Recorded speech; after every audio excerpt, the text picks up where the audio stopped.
moment distribution example. And in this example, we want to do the following. We want to say, we want to use moment distribution, and then we want to eventually draw the shear and moment diagrams for the beam. And EI is going to be constant for the entire beam. All right, so we're going to start with kind of a softball here. We're going to have a roller at A, and then we're going to have our beam here, and then we're going to have a fixed connection at B. So pretty simplistic. And then we're going to have a point load of 2 kips right in the middle of the span.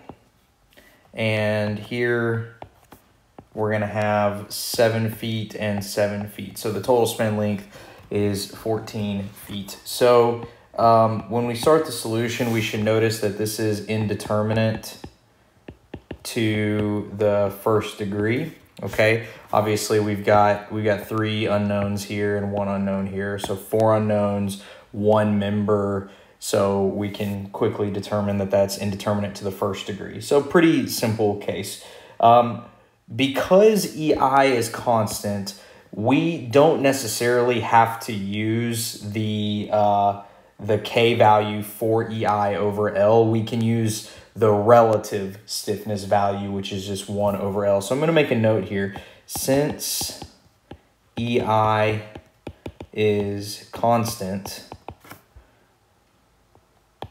we can use K relative as 1 over L instead of K equals 4EI over L. It doesn't matter though. You could use either one. But I just want to point that out, that the EI and the 4 will end up canceling itself out. Okay, so in either case, we would say K for the span AB is 4EI over 14 feet.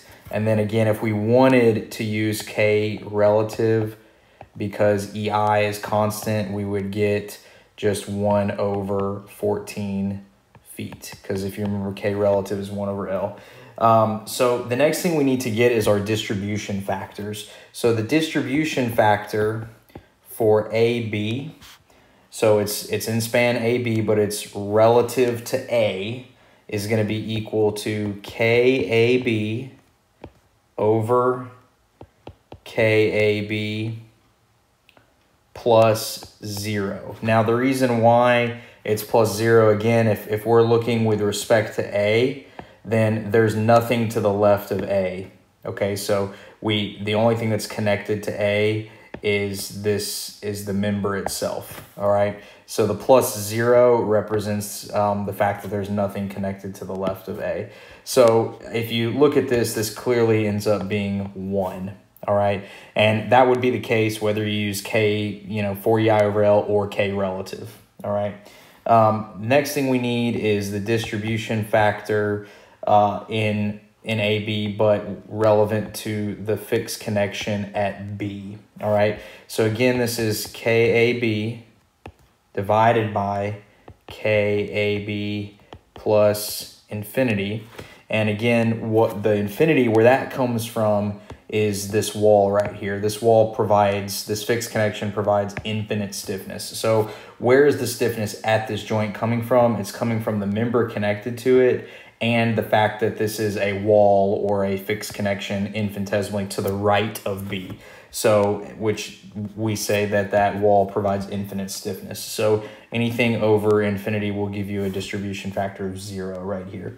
The next thing we want to do, and again, you would get the same thing whether you use KAB as 4EI over L or if you use K relative as 1 over L. The next thing we need to do is compute our FEMs. So remember, by quote fixing the joints, we compute FEMs, fixed end moments, based on a fixed connection. Okay. Now, there is what's called a pinned-in simplification process for a situation like this, but because this is our first example, just doing moment distribution method from scratch, essentially, we're not using any pinned-in simplification for this. We're just going right into a fixed scenario. So when we look at the fixed scenario, we're gonna end up with FEM AB is negative PL over 8, and L is 14 feet, not 7 feet. So I get negative 3.5 kip feet, and then FEM BA is a positive PL over 8. So that's positive 3.5 kip feet. Okay, remember those FEMs those fixed moments are considered to be reactive. So what I like to do is I like to kind of make a table to help me organize my values, and it's interesting. I put the beam at the top of the table that I'm making to help me organize my values. All right, so bear with me. We're gonna make a table, but we're gonna start this table with the beam itself. Okay, so I'm gonna kind of spread this out a bit and try to make this a bit long, so our table kind of occupies the whole middle of the screen. So we got 2 kips here. This is point A, of course. This is point B. I like to go ahead and put my dimension lines here. This is 7 feet. This is 7 feet. Now, I'm going to go ahead and project these dimension lines down, and I'm going to let these dimension lines serve as the boundary for this table that I'm making, okay? So then the next thing I'm going to do is I'm going to put a horizontal line right here, and I'm going to make this row in the table K, and of course K for the whole span was 4EI over 14. I just like 14 feet. I just like to have that there. Okay, then underneath that, I'm gonna put a row for my distribution factors, okay? So I got a row for my distribution factors. The distribution factor for A was 1, and the distribution factor for B was 0, all right? Then I like to put a row for my fixed end moments, okay? Now, I tell you what, I'm gonna nudge this over just a little bit because I like to include my units here. Fixed end moments, and my units are gonna be kip feet, all right? And then I have negative 3.5 and then positive 3.5. Okay, now I'm gonna go ahead and put a line underneath this and just have that as a row. Now, here's what you have to ask yourself when you start performing these calculations. You have to ask yourself, where is there an unbalanced moment? Okay, so burn that question into your head. Where is there an unbalanced moment? Now, an unbalanced moment is exactly what it sounds like. It's a moment that should be balanced by some other moment in the vicinity of a point, but it is not for whatever reason. Okay, so the question, when we ask ourselves that question and we look at this scenario, we can maybe identify where on here do we have an unbalanced moment. Well, we have, according to our calculations, we have this moment here of negative 3.5 that's at A, and then we have this moment of 3.5 that is at B. Okay, so with that in mind, where do you think we have an unbalanced moment? Well, the answer to that would be A, okay? We don't have, we have a roller at A. A roller at the end span of a beam should always have a 0 moment, right? You have no moment reaction there.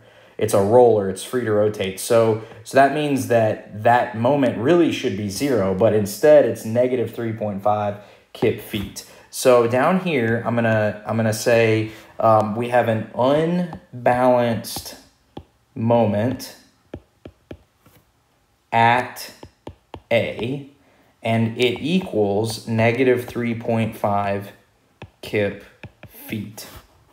Okay, now that is what it is. The next thing we need to do is we need to apply our distribution factor to the same value but the opposite sign of that unbalanced moment. So let's make a note here. Apply the distribution factor at the point of the unbalanced moment, and we apply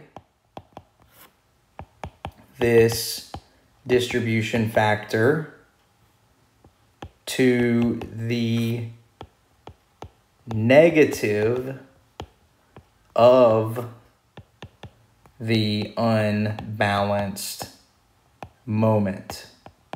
Okay, so take a second and think about that. So basically what we're doing is we say distribution factor AB, because we're at point A, so it's that, times the negative of negative 3.5 kip feet. All right, now distribution factor AB was 1.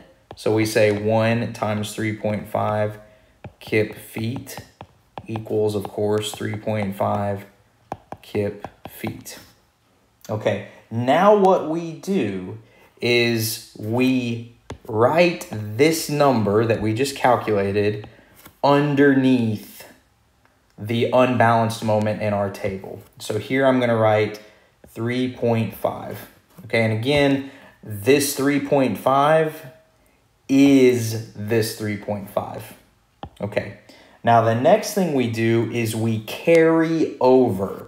All right, so the next part we're going to do is we're going to carry over a portion of this moment to the opposite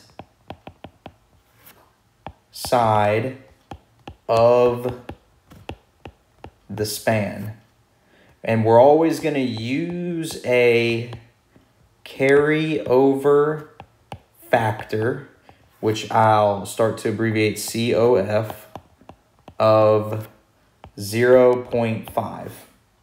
Okay, so what we're going to calculate now is called a carryover moment.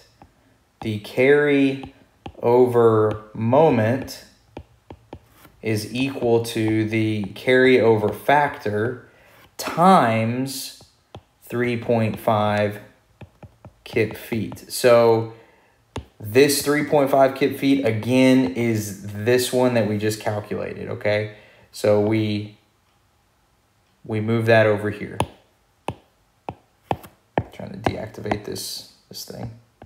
Okay, so when we use a carryover factor of 0.5, we get 1.75 kip feet.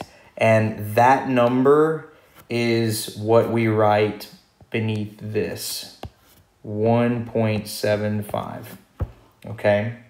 And then what I've seen some people do, I do it sometimes, is I put an underline under here because that's balanced, and then I put a little arrow here to indicate that, hey, I've balanced this moment, that's great, but I have to carry over 50% of this over here, okay? So you can use that kind of arrow method to do that. Now we got to ask ourselves, do we have any other unbalanced moments here?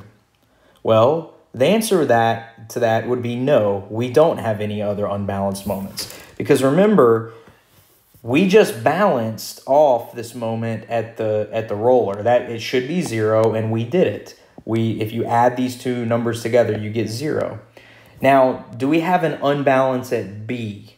Well, the answer is no. Remember, B is a fixed connection. So a fixed connection can absorb any rotational loading you throw at it. So if you throw any kind of moment at it, it can absorb it. So no problem, all right? So this is balanced by the simple fact that that is a fixed connection at B.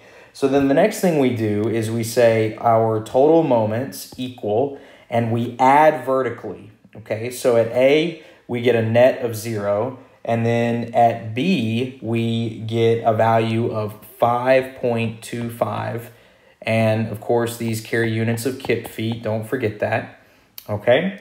And that's the end of moment distribution. Now, this, again, was a very short problem, but this is the moment distribution process.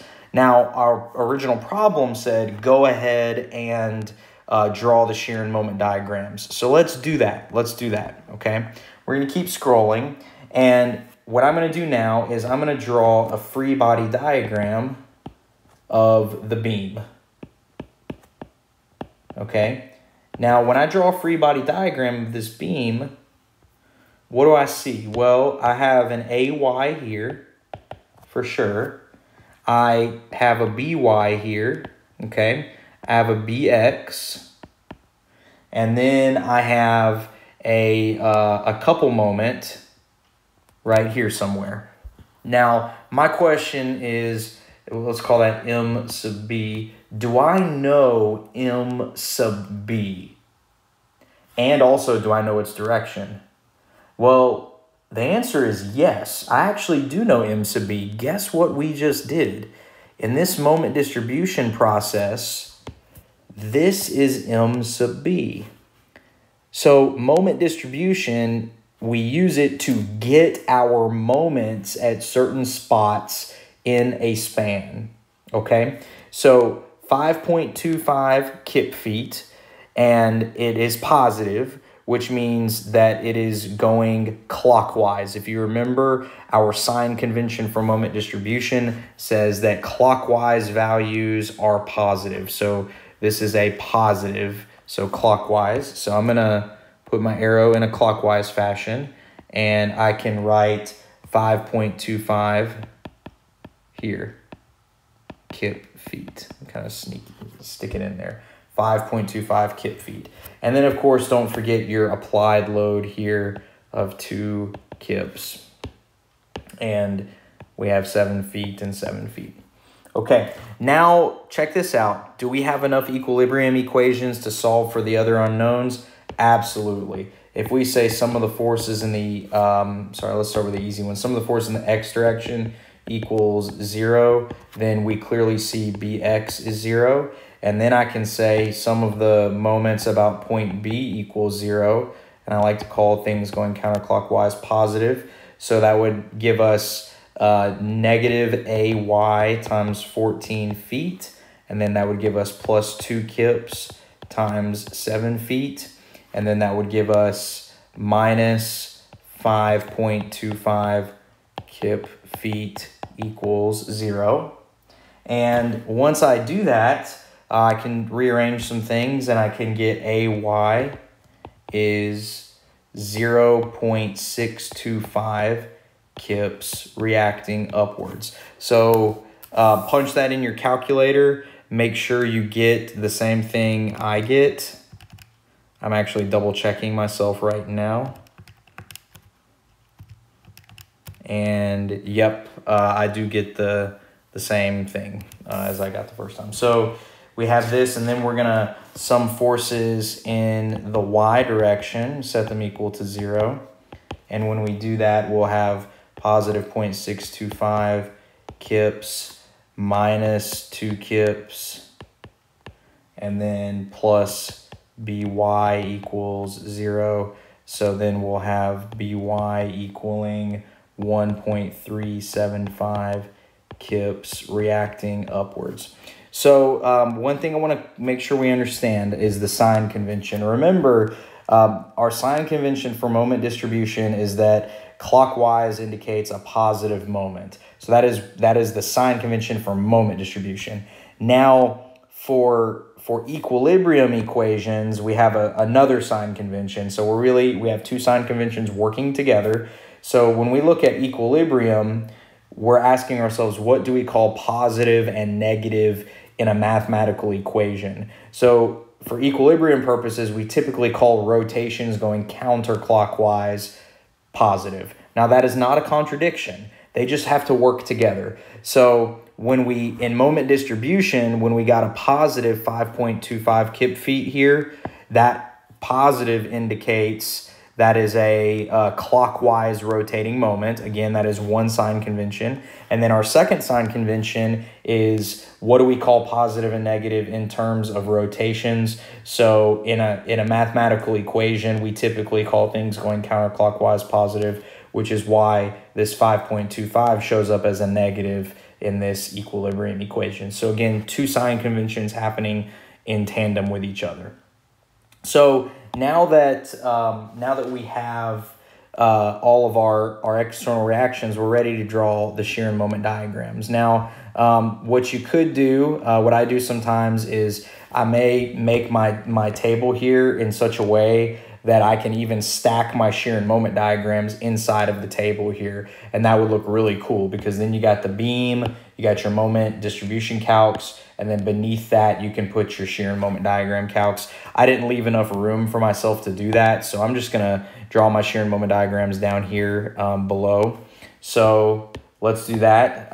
We're gonna have our shear diagram first. Make sure you label your axes properly.